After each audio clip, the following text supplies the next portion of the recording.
Me revoilà avec vous, mes chers élèves. Rebonjour. Le cours 5, on va essayer donc d'attaquer un autre aspect de compétence, à savoir la compétence argumentée. N'oublie pas qu'on a déjà travaillé dans la scène d'exposition la compétence informative et la compétence aussi donc de présentation. Bien, avec donc argumenté, j'ai choisi pour vous contexte de base, la première confrontation entre Créon et Antigone. On sait que là, pour donc situer le passage, que donc Antigone, elle a essayé 2 fois d'enterrer le cadavre de son frère. La première tentative était donc cette première scène, ou bien la deuxième scène, donc c'est-à-dire le dialogue entre la nourrice et Antigone, lors donc de l'escapade nocturne, lorsque Antigone est sortie en catimini pour aller essayer d'enterrer la dépouille de son frère. C'était là la première tentative. Et après, donc, dans la première tentative, bien sûr, comme vous connaissez, il n'a pas été donc arrêté par les gardes, il n'a pas été aperçu par les gardes. Mais dans la deuxième tentative, il a été arrêté par les gardes. Cette arrestation, d'accord, d'Antigone, les gardes, qu'est-ce qu'ils vont faire? Ils vont donc l'emmener au palais de Créon. Et là, donc, c'est la première confrontation entre les deux personnages. Le passage, il est court, mais il est riche sur le plan signification.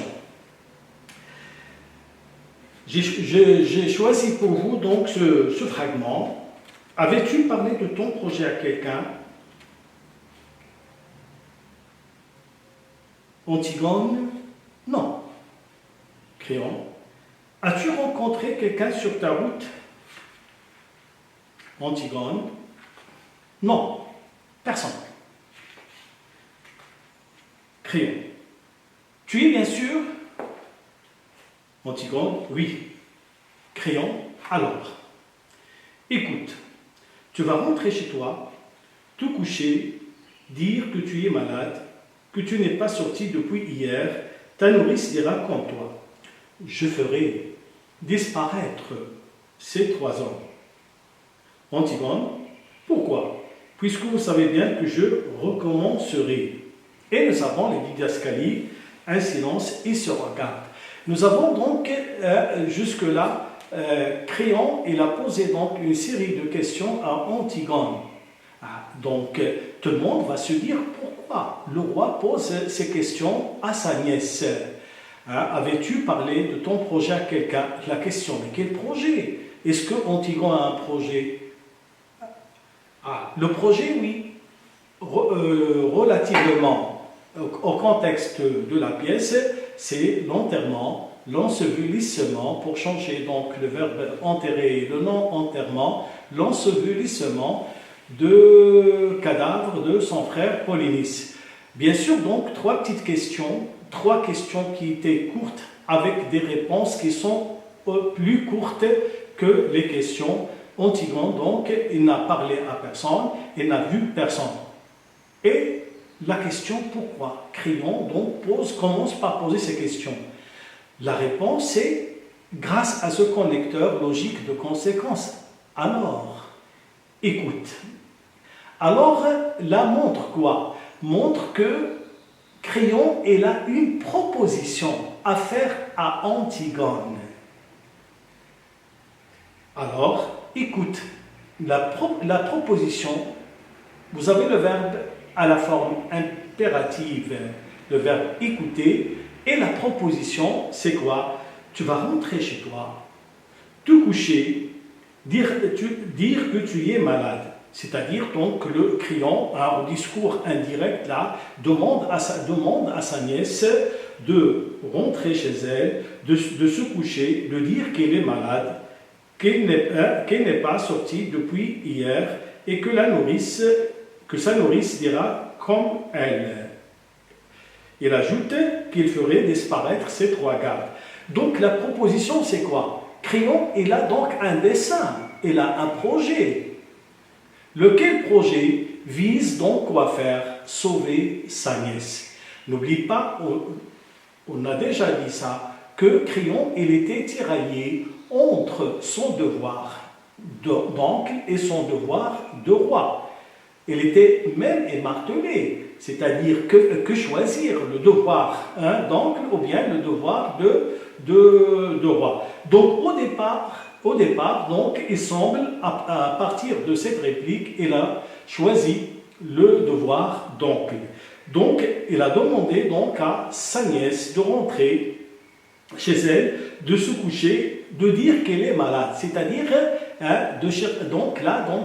n'oublie pas que Créon, c'est un homme d'autorité, c'est un roi. Donc, avant de faire sa proposition, d'abord, il s'est très bien assuré que qu'Antigone n'avait parlé à personne. C'est pourquoi donc vous avez donc le connecteur logique alors donc montre que là nous avons affaire à un homme d'autorité. Avant de donner sa proposition, avant de parler, d'abord il s'assure. Donc Créon il est en train de chercher comment des prétextes, ou bien en français encore, on dit des alibis. Pourquoi faire? Pour camoufler l'affaire, pour étrangler l'affaire. Il veut sauver sa nièce. Et même les gars, vous avez donc dans la réplique, vous avez 3 petites articulations. Donc une articulation relative à Antigone, une autre relative à la nourrice. Ta nourrice dira la même chose, c'est-à-dire la nourrice va jouer le rôle d'un témoin. Et lui, il va se charger donc de faire disparaître les 3 gardes. Mais cette proposition, vous avez donc cette proposition, la proposition de Créon, donc le passage, vous avez proposition de Créon, et vous avez après réaction d'Antigone. Très bien. Proposition de Créon. Sauver sa nièce.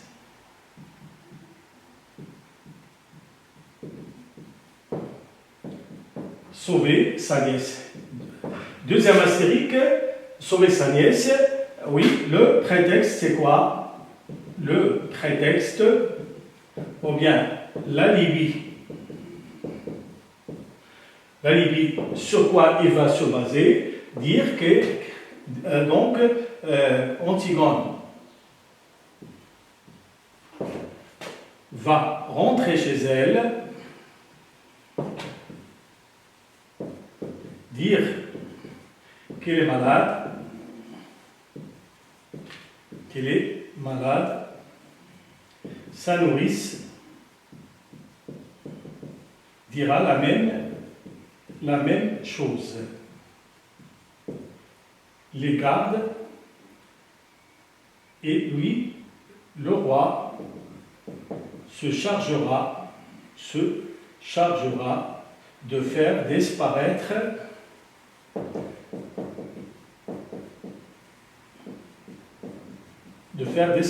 les gardes.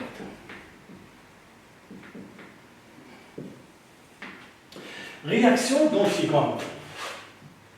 Antigone, rejet de la proposition.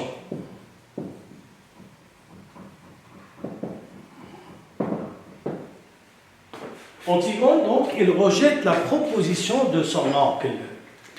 Écoutons sa réplique. Vous avez Antigone.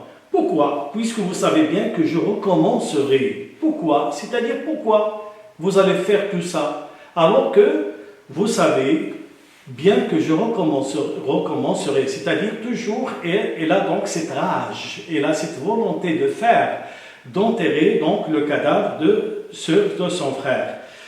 Donc, pourquoi donc cette didascalie? Un silence, il se regarde. Normalement, lui, il ne s'attend pas à cette réaction. Lui, il veut la sauver. selon Crayon, Antigone donc, devait répondre à l'affirmative, c'est-à-dire dire oui, d'accord, j'accepte. Mais elle, donc, la réponse inattendue, donc, pourquoi, puisque vous savez bien que je recommencerai. Crayon, pourquoi as-tu tenté d'enterrer ton frère? Donc là commence l'argumentation, là commence la justification. Donc, après la proposition, là donc, Crayon veut comprendre pourquoi. Et on sait pourquoi. C'est un adverbe, interrogatif qui met l'accent sur la causalité, la raison pour laquelle, le motif de la chose. Pourquoi as-tu tenté d'enterrer ton frère? Les réponses d'Antigone. Donc vous avez, s'il vous plaît, vous avez l'objet de la proposition. Vous avez donc motif. Ou bien raison.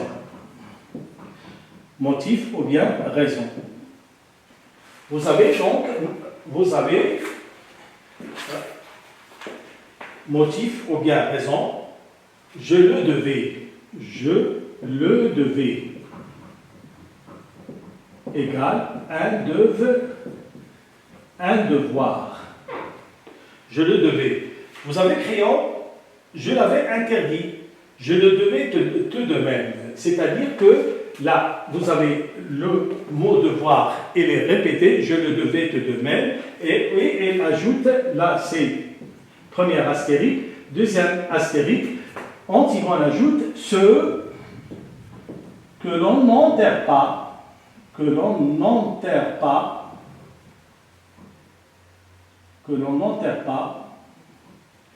erre éternellement sans jamais trouver de repos. Donc, Antigone, il a donné deux arguments. Vous avez donc, je le devais tout de même. Il a répété donc le concept du devoir chez Antigone, c'est-à-dire que Antigone réagit par devoir. Et après, donc, il a essayé de donner cette justification. Ce que l'on n'enterre pas erre éternellement sans jamais trouver de repos. Vous avez donc ce que l'on n'enterre pas. Donc, si c'est quelqu'un qui a trouvé la mort, son cadavre n'est pas enterré, cela veut dire quoi? Son âme va errer. Errer, le verbe, le nom, l'errance. Elle va errer. Aucune destination précise. Et errer, ici, dans la réplique, c'est-à-dire souffrir. C'est-à-dire que si le cadavre n'est pas enterré, là, c'est une équation. Si le cadavre n'est pas enterré, cela veut dire que l'âme ne va pas se reposer. C'est pourquoi, donc, Antigone veut donc, elle a cette volonté d'enterrer le cadavre de Polynice. Donc il a donné ces deux explications, ces deux raisons. C'est pourquoi là on a dit donc c'est une argumentation. Il est en train, Crayon, il essaie de la convaincre, ou bien pour mieux dire de la persuader. N'oublie pas là, lorsque nous avons les deux verbes convaincre et persuader, nous avons donc l'argumentation, avec une seule nuance, c'est qu'avec le verbe convaincre, vous avez l'usage des arguments à caractère rationnel, à caractère logique, à caractère scientifique. Alors que pour persuader, nous avons donc des arguments à caractère sentimental et à caractère émotionnel. Et dans la pièce, donc presque dans toute la pièce, nous avons c'est la persuasion, parce qu'on se base sur donc le côté émotionnel, sur le côté sentimental, plus sur le côté rationnel. Donc, Crayon continue. Et là, le dialogue. Et le dialogue, donc, a visée argumentative. Crayon, tu avais entendu proclamer l'édit au carrefour. Tu avais lu l'affiche sur tous les murs de la ville. Antigone, oui. Tu savais le sort qui était promis à celui qu'il soit, qui oserait donc, quel qu'elle soit, pardon, qui oserait lui rendre les honneurs funèbres. C'est-à-dire que tout simplement, est-ce que vous savez, vous savez, n'oubliez pas donc là le discours, on a le vouvoiement aussi, et le vouvoiement exprime une certaine distanciation. C'est pas comme le tutoiement qui écarte la distanciation. Donc, Antigone, oui, c'est que c'est le sort. Le sort, c'est quoi? C'est le destin. C'est-à-dire, n'oublie pas ce que Créon a dit. Quiconque osera, ou bien oserait, il a employé donc le conditionnel, oserait s'approcher de cadavre de Polynice, il trouvera la mort. On a donc un temps verbal qui est le conditionnel avec le verbe oser, l'idée de la probabilité. Mais pour la mort, là, c'est une action certaine. Vous avez l'emploi de futur simple. Trouvera l'âme la mort. Oui, Antigone, c'est ça. Et on a déjà dit dès le départ, à chacun son rôle. Lui, il doit appliquer la loi. Nous devons aller enterrer notre frère. C'est-à-dire Antigone, et c'est donc tout ça. Créon, tu as peut-être cru que d'être la fille d'Oedipe, la fille de l'orgueil d'Oedipe, c'était assez pour être au-dessus de la loi. Antigone, non, je n'ai pas cru cela. C'est-à-dire que, tout simplement, le fait d'être la fille d'Oedipe, Antigone sera épargnée de la sanction. Antigone, non, au contraire. Au contraire. Il le pousse donc à appliquer la loi. Et Antigone continue. Si j'avais été une servante en train de faire sa vaisselle, quand j'ai entendu lire l'édit, j'aurais essuyé l'eau, grâce les mes bras, et je serais sorti avec mon tablier pour aller enterrer mon frère. Créon, ce n'est pas vrai. Si tu avais été une servante, tu n'aurais pas douté que tu allais mourir et tu serais resté à pleurer ton frère chez toi. Seulement, tu as pensé que tu étais de race royale, ma nièce est la fiancée de mon fils. Regardez bien. Tu étais de race royale, la fille d'Oedipe. Que tu étais ma nièce, c'est-à-dire je suis ton oncle. Et tu es la fiancée de mon fils, c'est-à-dire que Créon donc essaie de quoi faire, de persuader donc Antigone, de moment qu'elle est d'une race royale, la fille d'Oedipe et de Jocaste, qu'elle était donc la nièce, c'est-à-dire Créon et l'oncle, qui était donc la fiancée d'Aimant. Donc, comme j'ai dit tout à l'heure, elle sera épargnée de la sanction, c'est-à-dire de la condamnation à mort. Antigone, vous vous trompez, j'étais certain que vous me feriez mourir au contraire. C'est-à-dire que là, Antigone, elle est ferme et elle sait que son oncle, une fois quelqu'un qui va braver la loi, qui va violer donc la loi, bien sûr, il trouvera la mort. Maintenant, la question donc que nous avons dit, donc, ou bien la compétence sur laquelle on a mis l'accent dans le cours 5, c'est argumenter. Vous avez vu que chaque Créon, en tant que roi, donc, il a essayé de pousser sa nièce à revenir sur son projet, à savoir l'enterrement de Polynice, mais on a vu que, au contraire, sa nièce, parce qu'elle est entêtée, parce qu'elle est obstinée, parce qu'elle est tenace, parce qu'elle est déterminée, elle n'a pas donc cédé, et au contraire, elle a rejeté les propositions de sa nièce. Bien, maintenant, on passe au cours 6.